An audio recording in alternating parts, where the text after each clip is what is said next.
Hello and welcome back to Four Times in a Podcast. You join us on the 5th of May. It is just over 24 hours since Celtic finished 1 each with Rangers in the final Glasgow derby of the season. A bit of a bore-fest game. I'm sure that we'll have trouble remembering what happened now, 24 hours later. Never mind, I don't think it'll be one that lives long in the memory. It's myself, Darren, and I'm delighted to be joined by Danny and Tony, who are two people that I call when I need them and my heart's on fire. So we'll get into it, Danny. It was a bit of a tale of two halves. Celtic and Rangers, they didn't produce much quality throughout the game, but especially that first half, it was a bit scrappy. Celtic should have took the lead towards the end of the first half, and then I think about 40 seconds later were somehow behind, but they did respond in the second half. Adam Ida, despite missing a few chances in the first half, made up for it in the second half by getting an important equaliser, and Celtic were probably unlucky to not to go on and win it, especially with a golden chance presented to Daisa Maeda with the last kick of the ball. But what was your thoughts on the game in general? It was simply an end of season game between two teams that probably rather than not played each other. You got that feeling early on.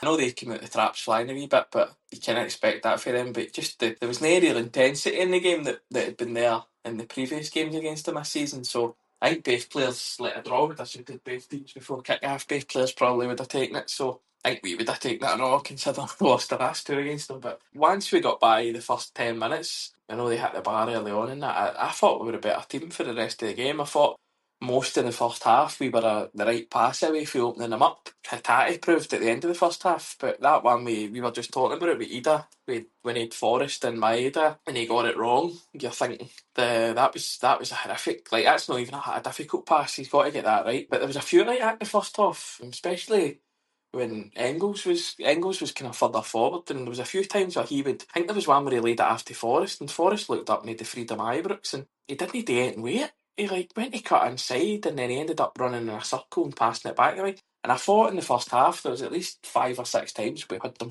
properly stretched. We had 4 or 5 players flying forward, and they only maybe had 2 or 3 at the back, and we didn't really seem to go for it. And then you say Hatate puts Ida through it. Keepers are always going to make saves. You know, I mean, you're never going to score all your shots, but the fact that Ida was put through clean and goal 1-on-1 and slid in, we shot rather than just steadied his there and put it by the keeper. I thought that was a joke for Ida. I was really angry at him for that because he spent 20 yards running thinking Shooter was going to get him, and he should have just composed himself and scored. And then obviously was it 36 seconds later or something, the ball was in the net up the other end. Just a horrible goal for us to concede.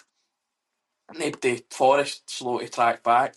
Ralston was kind of caught in between Martin going to Diamande, I think, and going towards, must have been Raskin or something flying down the wing. And then the pass comes in, Carter Vickers gets done by the dummy, and then Scales is just so weak. He tries to dive in, he doesn't get there, then he grabs Dessler's shot, he's trying to bring him down, and then he does that thing where he's not anywhere near the ball, and he just does that kind of half-hearted kind of lunge, as if, well, I've tried, and Dessler just kind of laughs at him, and it's a nice finish for him. And I thought I couldn't believe it because I thought we were in control of the game. I thought the way that if there was any team that was going to score, it would have been us. And then the second half, I thought if we don't score early, it could go the way January went, and you lose a second and then you lose a third. But we came out in the first half, second half, we were an awful lot better.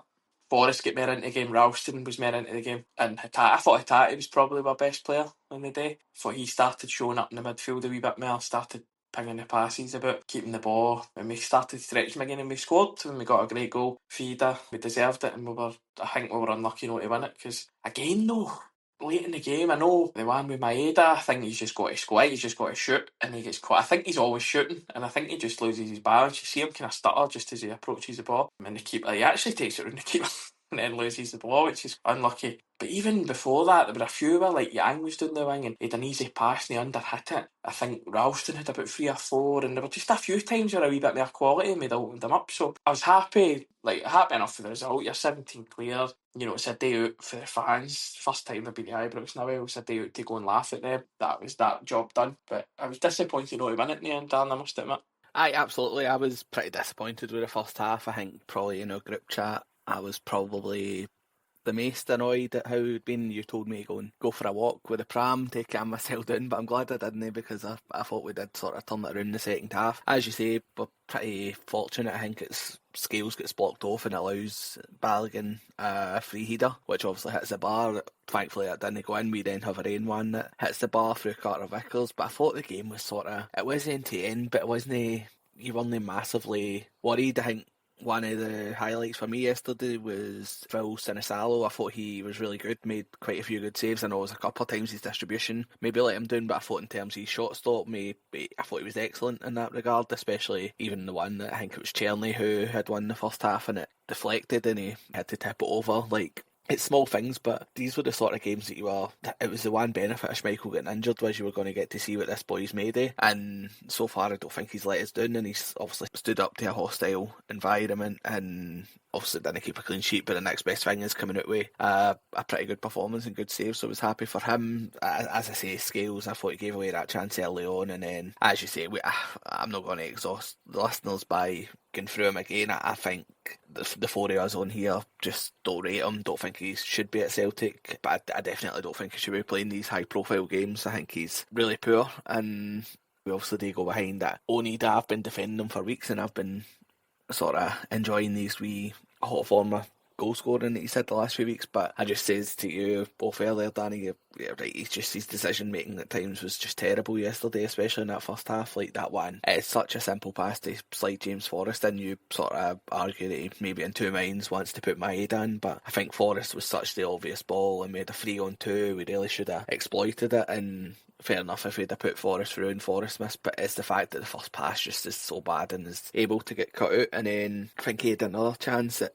Engels pinged one into Maeda, who laid it off for him, and I thought it was it took too long to get the shot away and it was quite easily blocked. And then golden opportunity at the end of the first half to take the lead. As you say, he's got all the time in the world to compose himself, whether Suter or whoever's on his back, it's irrelevant. If he makes contact, he's going to get fouled and they'll get put down to 10 men. But I thought his finish was really poor and he shouldn't have gave Kelly a chance with it, and it was a pretty easy save in the end. And then we try and take a quick corner and I don't think the team's fully switched on. Why we're in that situation where no everybody's ready? I think he does maybe one of the ones that isn't ready as well, because I think he's the most likely one that the ball was aimed for, because if you see where it goes, it's just through the 6-yard box, and I think he does the closest to it. If he's alert and knows that that's going to happen, then he should be getting across to put that in the net easily. And unfortunately for us, we're at 6s and 7s and they break up the park, and as I say, Scales just doesn't cover himself in any glory and Dessers puts it away. And I just thought it, as you mentioned there, I thought it might have been the same as the January game, where I felt if we'd have conceded the second goal in the second half, it would have just been sort of game done. But the team, to their credit, they stood up to it. We came out the second half, and the first time that one of the fullbacks had tried to put one over for Maeda, and it sort of bared fruit. Like Greg Taylor, I think it is, that lifts it out Tavernier, and Maeda just sort of, as you always get from him, I thought he was really quiet in the first half, but if you give him the sort of balls to chase, he'll chase them all day. It's a bit unfortunate at first because he's crossing sort of intercepted by Suter, but it's him charging that clearance down that then allows Ida to walk onto it. And as much as I criticised him for his first half performance, the touch is brilliant, and I know the finish takes a deflection, but I don't think Kelly would have got there anyway. He just rattles it, and another big goal for Ida at Ibrox, and I thought we'd go in and win it then. I know, look, we were obviously under strain from Tannadice, like obviously Jota and Kuhn were missing, and I think if we'd have had that bit of quality, we'd have definitely went and won the game. But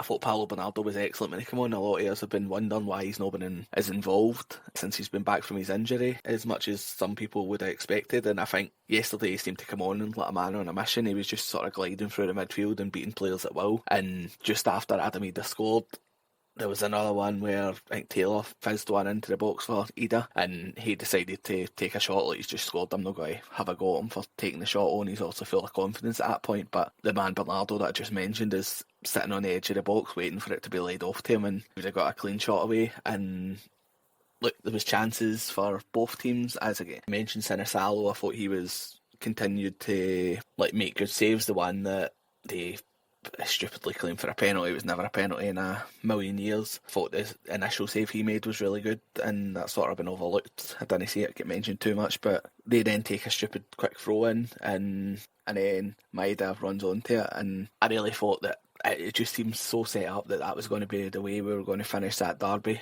And Maeda, I think the final touch he takes before try to take it round him was just a slight touch too heavy, and he obviously still gets on the end of it, but I think that maybe played on his mind about taking the shot on, because from a mile out it looks like he's just going to go on and he's going to get the chance to either rattle it in or slide it under the keeper, but he obviously tries to take it round him. I think that was the a terrible decision in the end, and I know some people are saying he should have laid it off to Johnny Kenny or Yang, but I don't think they were keeping pace with him enough for him to have that as a clear-cut option. But no, look, I'm delighted that we didn't get beat, because as much as we're still on for a treble and it wouldn't around the season, it would have really annoyed me. I understood that at half time how much it would annoy me. So delighted we came back. As you say, good that the fans get their day out and claim simply the best as their own. And we move on to the rest of the league games, and then obviously that massive cup final in a few weeks' time. But Tony, what was your thoughts on it? As we says in the preview, these games are never meaningless, but as I said, I think this game will become quite forgetful in a few weeks, never mind a few years.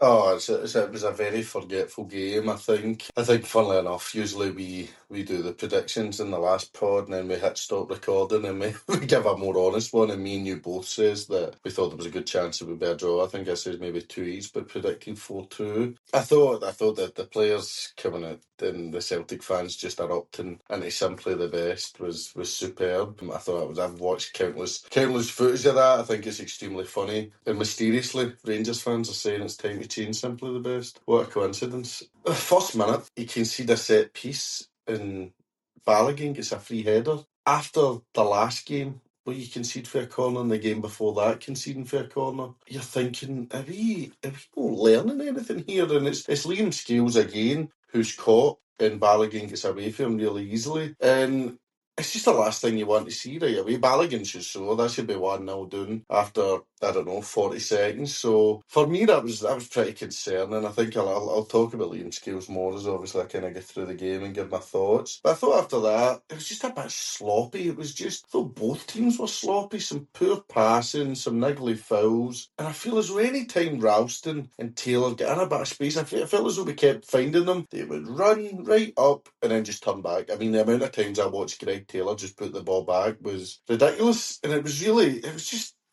pretty boring at times. And you've got Ida in the box. Engels is reasonably tall. I thought, why not take a chance? Shove somebody in the box and just get the crosses in. I know you don't want to say, just be route one and stuff like that. Obviously, you need to have a style and a kind of a way to build your attack. But there was times I thought we could have been so much quicker. I thought Forrest got in some good positions, made some nice passes, but we weren't really able to link much up and create proper chances. Vickers is unlucky with the header. It's a good save by Kelly. I mean, their goal just an absolutely ridiculous 36 seconds. I mean, Ida should score. It's a terrible, terrible shot. I don't know if he's trying to chip him, but he's just kind of fluffed it. It's just awful. We take a short corner, which, when you see it back, it's actually, they're sleeping and Engels in a great position, but our players are sleeping as well. And then, in the matter of that 30 seconds to then be 1-0 down it's just awful. It's just such bad play. Scales, and as I tweeted for the pod account, I think. If Dessers misses, Scales is getting sent off, and it's a penalty because he just grabs a hold of his jersey because Dessers has done him and out-strengthened him. So at that point,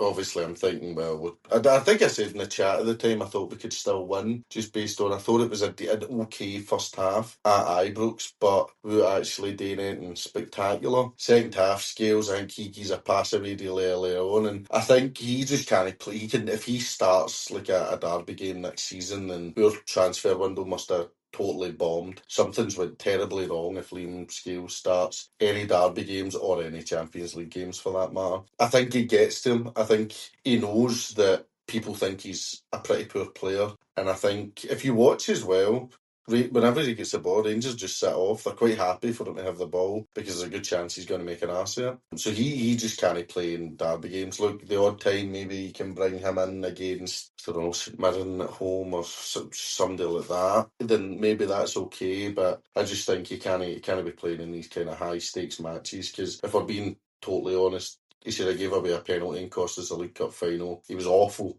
the last game at Ibrox, and he was pish at this game here. So for me, I don't see why. I think Rodgers got a bit of a blind spot for him. He obviously likes him, and I know Scales has done some good stuff for us as well and whatever. And I think 5 years ago in this pod, it would have been, get him out. And we're a wee bit older and a bit more relaxed now, I think. So for me, I think it's just a case of saying, look, we need to get rid of him. or we either need to say to him, look, your game time's getting totally limited to lesser opposition games, because he's got to cost us again. It's just he's not able to help us in these derby matches, so there's just no way that can continue. Either again, I'm delighted he got his goal, but there was I thought sometimes he was holding it up well, but the one where he should put Forrest in, that's an easy pass, just to put it into Forrest so he can hit first time. And that'd have been some moment if Forrest finally scored at Ibrox, which is just, I don't know where I stand in Adam either. I think he done well, he was involved, he did have a few shots, he did get his goal. I think it's just going to be a work in progress in pre-season with him and Brendan, and hopefully he gets better for next season. What else was there? I'm trying to get through everything. There was a lot of different kind of talking points. I think most of the talking points have been off the pitch, to be totally honest. But he made his chance in the last minute. I mean, I don't know how he doesn't score or at least set up a goal. He just seems to just mess it up and tries to take it around him, and it doesn't quite work out. I think that away end would still be celebrating if that went in. But look, I guess grand scheme of things, we never get injured. I thought there would have been loads of bookings and they would have booted us, but I think there was only two, and it was Bailey Rice and Johnny Kenny. I thought Johnny Kenny looked okay when he came on, and I thought Bernardo looked good. Yang was kind of involved, but again, never really done anything, some passes to people, but we were actually ever managing to make anything happen. But no, I'm glad that we're not going into next season in the back of 3 derby defeats. I think the main positive for this season, like last season, was really shit in some of the other domestic games. Like we fucked up the League Cup, Hearts beat us at home, Kelly beat us with some really piss poor results, but we got the derbies spot on.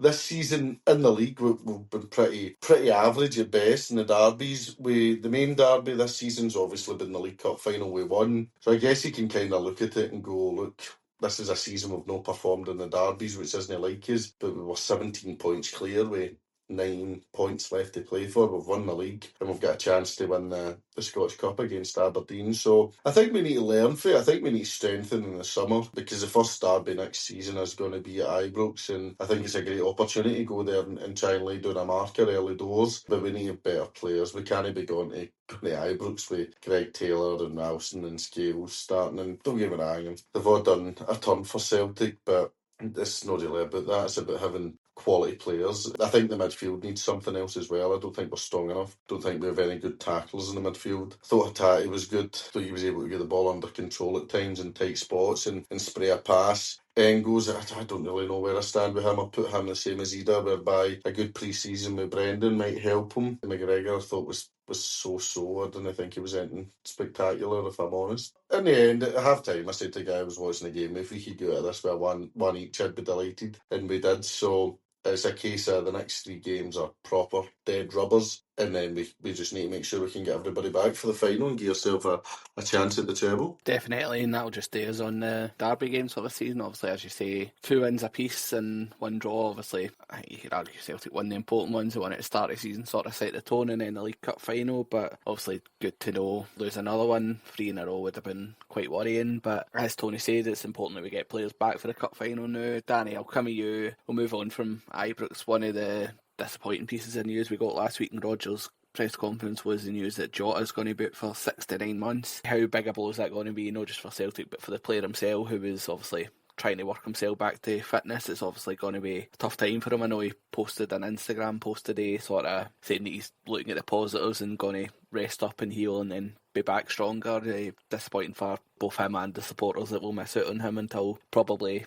early 2026 maybe. Aye, it's no nice news, is it? He feels like he's kind of took the last 2 years off, and then he comes back and whilst he didn't look great, there were still flashes of the old Jota that we sold in 2023, and he was still contributing, he was scoring, he was setting goals up, and you thought, a good run in the team and a good pre-season, you'll be flying. So it's a real bad one as well. I'm gutted for him. It ruined not ruined the day we won the league, but it kind of spelled that a wee bit that he lose. We didn't know he was out for 9 months with that. But just for him on a personal level, it's, obviously it'll be gutting for him, because I think he put a Instagram post out today about it, and he's kind of vowed to come back stronger and all that. So hopefully he keeps his cell right and just keeps getting better and rehabbing, and before you know it, he'll be back in the team. He's still young. He's still got a lot to offer. there's no point in rushing him back. Probably changes what we need to do in the summer when we absolutely need another winger. We probably did need another winger anyway, but now we absolutely need one, and we need a centre forward. So we'll see how Celtic go about it for Jota again. As I say, he's young, so he's got time. But it's no great news, and it's really disappointing because we could have been doing well yesterday. That's for sure. So I hope he just spends the next couple of months getting back, and then he can get back training, and you're maybe looking at early next year before he comes back, but he will come back. I'm sure he'll be just as strong, and I'm looking forward to seeing him playing for us again. Definitely. And Tony, your thoughts on it? Obviously disappointing for him as well, and disappointing for us as well. It'll be a big miss, especially if we're hoping to be back in the Champions League as a player who could have made a big difference at that level. But as Danny and me have said, it looks like it will be early next year before we see him again, so that'll be next January's transfer window done as well. But I knew sign him when he comes back. It's disappointing, for him, but I seen he put a post up about it. Just really unfortunate. It's a kind of freak injury when he clattered into the Dundee United player. It's a bit of a gutter. Obviously, he's just come back, and it's a setback for him, but I'm sure he'll get all the support he needs to then come back stronger, hopefully, and the club will obviously support him through that, and so will the manager, and I'm assuming the squad as a whole. So disappointing, but he looks, since he got back in, he's played his part, scored a few goals, he's looked sharp, so he's contributed to this season anyway. It's one of the things. I think over the years, recently anyway, we've been quite lucky not to have anybody get a really bad injury like that and do it for such a long period of time. But I guess all you can say is when he does come back, he'll get such a great ovation, and it'll be such a boost because maybe we'll be right in the middle of some kind of title fight next season, and he could be coming back to play a major part in it, or maybe we're doing well in the Champions League again, or whatever it may be, So disappointing, but there's nothing we can do about it. Obviously, we wish him well and hope he recovers as quickly as possible. I think Roger says 69 months, so it's probably going to be the 9-month mark, I would think, because they'll not want to rush him back. No, disappointing for sure. Aye, that's it. So we obviously wish him well and hope to see him back as soon as possible. We'll move on to the Hibs game on Saturday because there's just the 3 days here now. Andy's no way is. He's away celebrating his 40th in lovely Budapest, so hope he's having a good time. So we don't know if we'll be back before the end of the week, so we'll cover the Hibs game now. And Danny, I'll come to you. How much rotation would you be expecting? As we sort of spoke about, there's quite a few players missing. Obviously, Nicholas Kuhn missed it yesterday. Don't know how the extent of his knock, and I think after the game, Brendan Rodgers says Callum McGregor and Cameron Carter-Vickers are sort of nursing injuries as well. Obviously, Alistair Johnson's been spoke about by the manager as well as nursing injuries. Do you think there's a chance we will see a heavily rotated team in terms of protecting players for the cup final, and what you sort of expecting from Saturday? I think definitely say that Hibs have a lot more to play for in their battle for third. I think it will be a heavily rotated team. I think the team that ended the game might be the team that starts it, apart from McGregor and Carter Vickers. You could take them to it. But probably Trusty and Bernardo, maybe. After McCowan. I just think I didn't really hear what Roger said. I thought he said somebody's been complaining with a hamstring and has been getting injections. So that's no great news. So hopefully they can rest up before the cup final. There's no real risk involved for us now, or there's no need to risk it. So if it was me, I would just play. I'd play the reserves. Let's see what these boys have got with a couple of games to go. It's got to be it'll be a good occasion. Hibs are a good team, probably the forum team in the country at the minute, but we were the last team to beat them at Celtic Park. I think, well, they've probably lost, to be fair, they probably have lost, I've probably made that up, but we did beat them in the cup, and they're on a good bit of form. They're playing for Europe, they had a good win at the weekend there, so they'll be coming up for it, and they'll be a dangerous team, but I don't think, we've got nothing really to play for. People, I mean, it's difficult, it's alright saying some players will get maybe cup final places to play for, but we can know that what the team will be in the cup final if everybody's fit, so it's all about just resting up and making sure we've got the best team to choose for in the cup final. So I wouldn't expect a strong team out there. I think probably the Sinisalo, Stein goal, probably Ralston, Scales, Trusty, probably Schlupp, Engels, Hitati, Bernardo, Forrest. He'll probably play Maeda because Maeda plays every week. He'd probably start Ida, but I'd imagine, I don't think Kenny coming on at Ibrox was just for a one-off. I'd imagine that towards the end of the season he'll be looking to give players like that a chance. Thought Kenny showed up alright when he came on. Kind of had a few nice touches. He put his cell about a wee bit. It would have been nice if he'd have got a chance to put it away, but hopefully, I think he might come on a wee bit earlier next Saturday, because we Jota out, and if Kuhn's not 100% fit, I know Roger said, I think he said it before the game, that Kuhn will probably be back for the Hibs game, but if he's not 100%, there's no point risking him, because we'd rather have him for a cup final. Aye, absolutely. I think that's the one game that really matters. Obviously, we want to finish on as much of a points total as we can, but I think if any players sort of at risk, you just sort of keep them wrapped in bubble wrap until we go to Hampden. Tony, what about you? How would you be lining up for this one? Obviously, you mentioned that likes of Paolo Bernard, Johnny Kenny impressed you when they came on yesterday. Could you see the likes of them come on, and would you be expecting a tough game from Hibs there? Obviously, as Danny says, probably one of the form teams in the country and still got a lot to play for in the league, unlike us, who've got it wrapped up early doors. There's zero jeopardy. I mean, if it was up to me, I'd probably play the 4 Tims as the back 4, but I've had my go on the hallowed turf and it didn't work out very well. So I think he'll rest a lot of players. I think it'll be like Sinisalo, probably Schlupp, Ralston will play, probably Naroki and Trusty, something like that. And yeah, I would give Bernardo a run out, probably McCowan as well. Get any youth players that are maybe close to breaking in. Now would probably be a good chance to give them a game, but who else? Johnny Kenny I would maybe play, but I guess he'll probably want to keep. You obviously want to keep a bit of momentum going, but I think he'll rotate loads. I don't think Maida's going to play. I think he's heading back to Japan potentially. I think obviously with CCV getting injections, I think he said something else about McGregor maybe being managed. So, and I think obviously Johnson. There's no point rushing anybody back. I think all eyes are on the final, but you want to still have a bit of a rhythm. So I think you'll see change. Yeah, I don't think we'll win. To be honest, I think Hibs have obviously been on a great run of form. They did lose to Aberdeen last week, but I don't think they've lost many in the league since maybe we beat them in December. I think that might be their only one. So they're obviously trying to secure third in European football. So no, I don't see us winning. I'm not overly bothered. Look, if we were to get beat or draw, I mean, all eyes are on the final. And I remember that 2 years ago when Big Ange was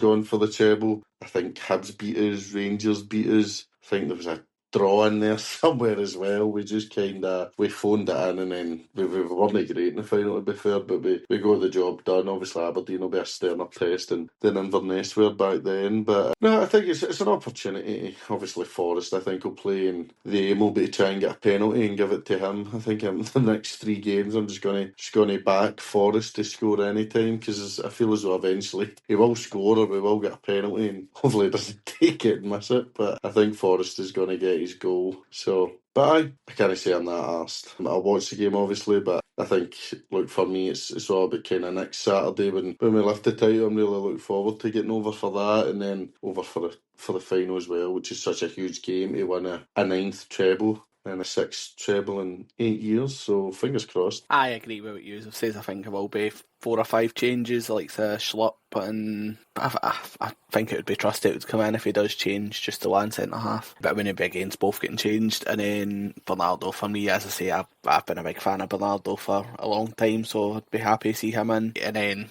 I think it depends if Maeda's available, but I think he's still scoring. You want him to get as many goals as he can before the end of the season, keep that sort of run going. You get Forrest as well, who, as you say, I think he'll be desperate to get that goal, but I don't think if it comes Saturday or it comes in the cup final, I don't think he'll care. But it'd be interesting to see who we do line up with front three with. Be good if Kuhn was back, because if he is carrying a knock, you want him to maybe have a game or two to maybe test it out and make sure that he is 100% and ready for that massive cup final. But I think Hibs will be right up for it, and if we know Hibs are the type of team that can maybe punish us, I think it'll probably be full of goals. Quickly get predictions. I'll go first, just because of what's at stake for Hibs, and I think the quality we've got, I think it'll be 2 each. I think that Celtic will they'll get, we're at home, we'll be expected to win, but I think that Hibs will be there and they'll be happy to take a point from Celtic Park, so I'll go for 2 each, and I think Forrest will get on the score sheet along with Johnny Kenny. Danny, what's your score prediction? I think it'll be 4-0 Celtic. I think we'll play with a bit of freedom now that the kind of bigger games are by us this season, barring the cup final, and I think the boys that come in, like Bernardo and McCowan and Trusty and stuff, will come in with a wee bit to prove, and we'll blow Hibs away. Ida will get a hat-trick. Tony, you can round us off. You've stole my prediction, Dan. I'm going to go 2 each as well. I'll go for Johnny Kenny and Adam Ida to score. So an Irish double, but I don't think it'll be enough to get the 3 points. Well, there you go. A couple of no usual that you get predictions from Celtic no winning from 2 years, but As say, this is the end of the season and we've done the hard work and we've only got one meaningful game to go, so hopefully we'll be back next week discussing our Celtic victory, but I don't think we'll be overly concerned if we're no. We will be back after that Hibs game. We'll touch on what went on there, any sort of further injury news we get, and then have a wee look at the last two league games as we go to Pittodrie next midweek, and then finish the campaign with Trophy Day against St Mirren. But if you've taken the time to listen to this episode, we do appreciate it. Make sure you're following us wherever you get your social media. Just search for 4 Times in a Podcast, and make sure you're liking and subscribing on Apple, Spotify, wherever you get your pod. I know I've been putting it back on YouTube and a lot of people are happy with putting that back on, so glad that you are back with us, and we'll speak to you next week. He'll help.